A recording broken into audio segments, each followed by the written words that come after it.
Hello, everybody, and welcome. Hi.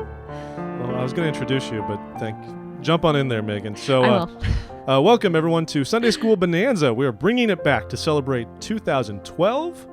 That is time to bring it back. We've got the whole new Book of Mormon lessons. We are not going to fail you. You see, the original problem was that Al is not dedicated enough to the overall This Week in Mormons project. And so he can't always do Sunday School Bonanza because it does take 10 minutes of his life, which is just asking too much. So we will have a rotating assortment of guest hosts for this entire year. And today, of course, I'm joined by the lovely Meagan Price. Hello, Meagan. Hi, Jeff. How are you? I'm wonderful. Meagan is a talented Gospel Doctrine teacher. Indeed. Raising the bar right here. So we look forward to it. For those of you who don't know what Sunday School Bonanza is, it's effectively a 10-minute digest, if you will, of the forthcoming Gospel Doctrine lessons. So if you just can't be bothered to read the manual, from all the paper that they waste sending out those to the people, at least maybe you can listen to this and derive some sort of, knowledge, inspiration, what have you, and go into Gospel Doctrine more prepared to participate and be a part of it. So. Well said, Jeff. That's exactly what we need, participation. I can say that as a veteran Gospel Doctrine teacher. Yeah? Yes. Okay. All right. So diving right in this year, like we said, Book of Mormon. Whole new thing. We have set the New Testament aside after those weird lessons to end the year that talked about really obscure 7s or 12s or whatever translation we're using. So weird. Odd way to go out. I admit I liked the New Testament lessons, but I felt like they were a little meandering.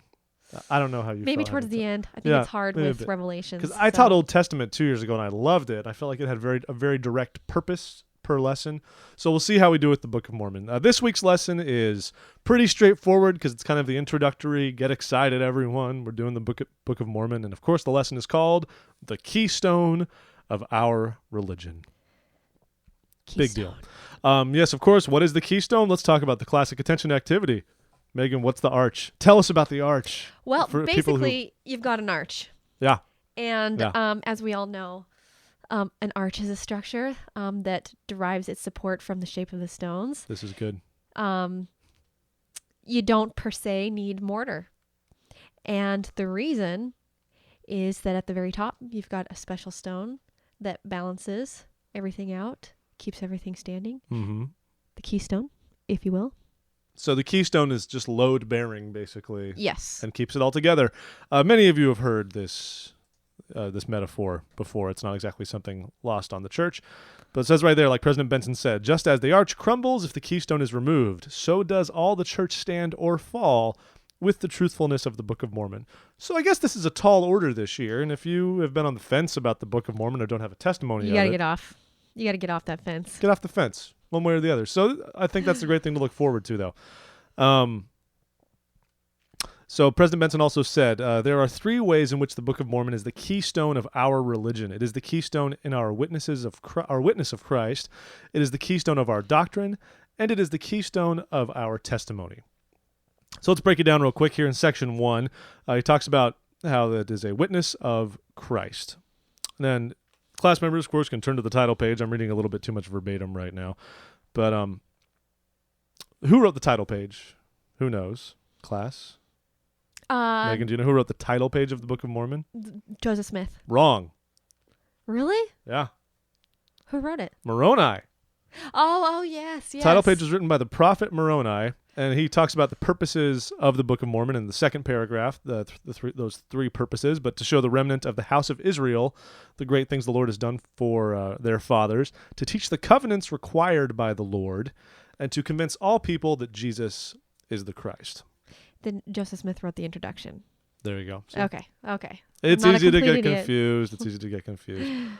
But I want to back this up, especially the way the Book of Mormon testifies of Christ. Now, I'm grateful for our Christian brethren and everything and the knowledge that is derived from the Bible. I think it's wonderful.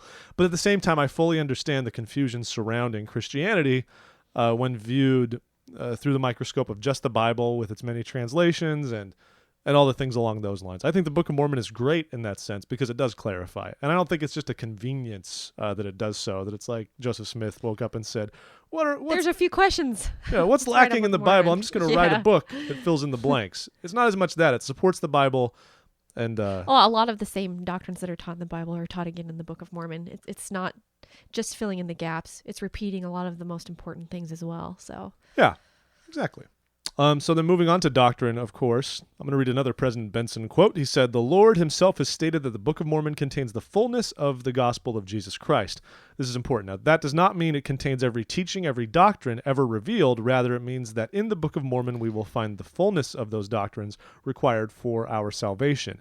And they are taught plainly and simply so that even children can learn the ways of salvation and exaltation. absolutely. If there's one area in which I get excited about teaching the Book of Mormon, it's that it's so plain to be understood. And I think, you kind of hit on this a little bit. Revelations, for example, there's a lot of deep symbolism going on, not quite so easy, but the Book of Mormon spells it out very plainly. It's unique. It does, but what do you say to this quote saying that everything we need for exaltation is in the Book of Mormon? But what about the temple? We clearly learned from going through to receive our endowment that we are learning more in the endowment that is required for our exaltation that is not in the Book of Mormon. What do we say to that? Well, what I say to that is that the Book of Mormon points you to the temple. It teaches the importance of a temple. We learn that from the beginning of the Book of Mormon, Nephi building a temple and at great, cost to his people.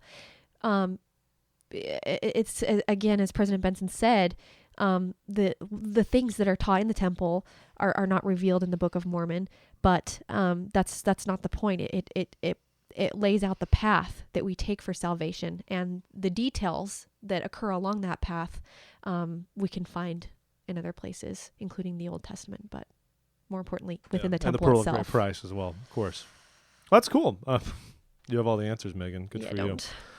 You do. So obviously the Book of Mormon is tantamount. It's important for our testimonies because with the testimony of the Book of Mormon, it's the classic thing we say in the church that with the testimony of that, we can believe in everything else in the church. And I think it's easy to gloss over that and to overcomplicate and really analyze so many things in the gospel.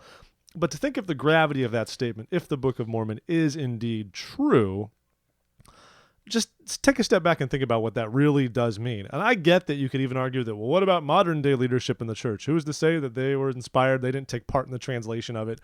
But I don't buy any of that. I think that, and I know that the Book of Mormon is an actual true book. And that bolsters my testimony, even as the imperfect, frail, weak man that I am, the mortal individual I am. Jeff?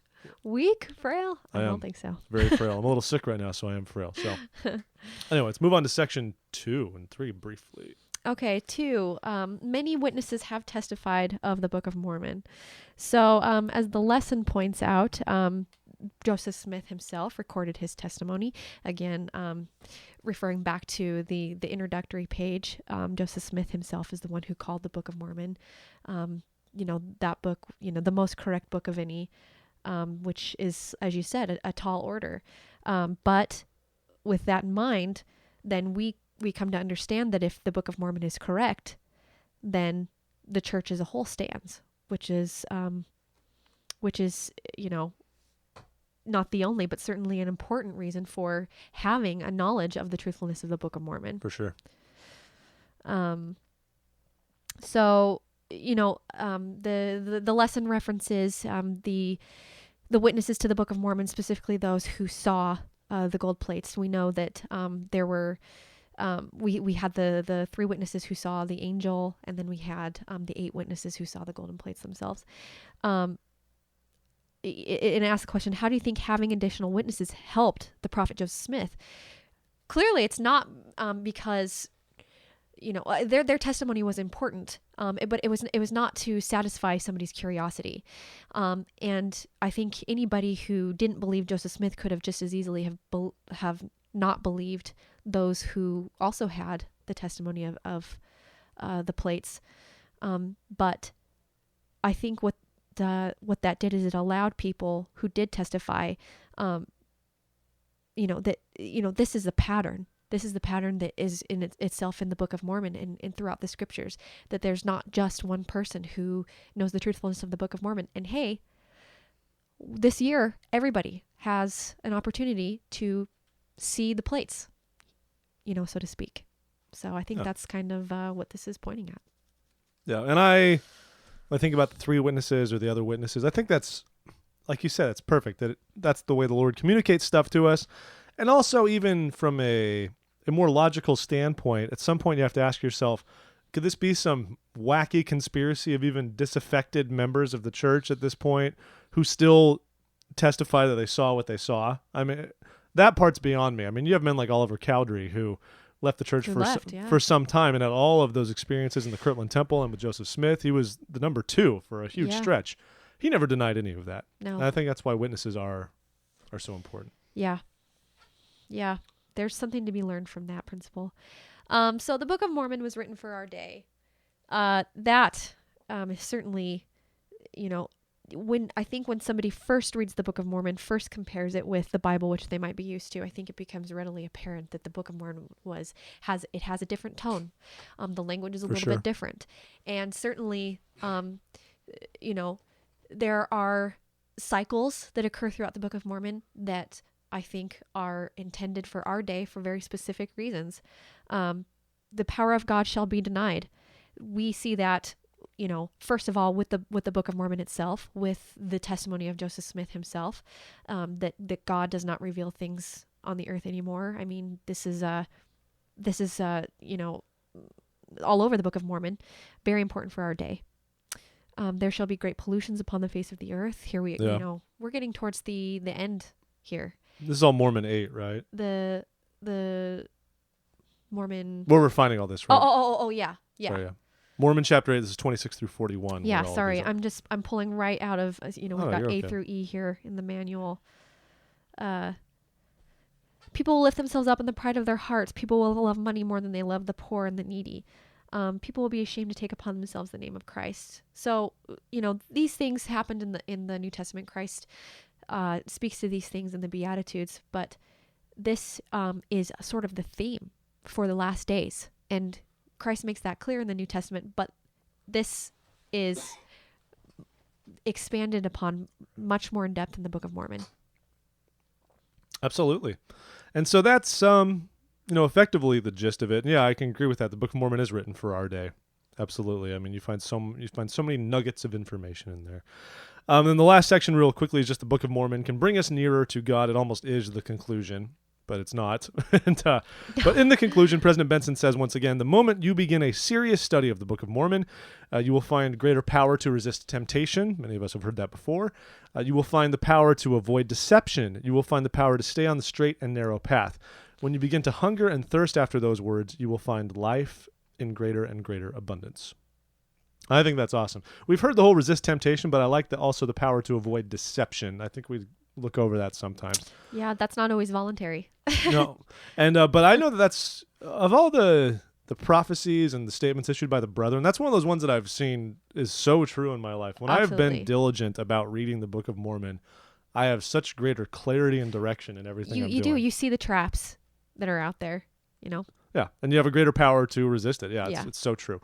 So that's going to be it for Lesson 1. Of course, please listen to our regular podcast, which is This Week in Mormons. You can find that at thisweekinmormons.com or on iTunes.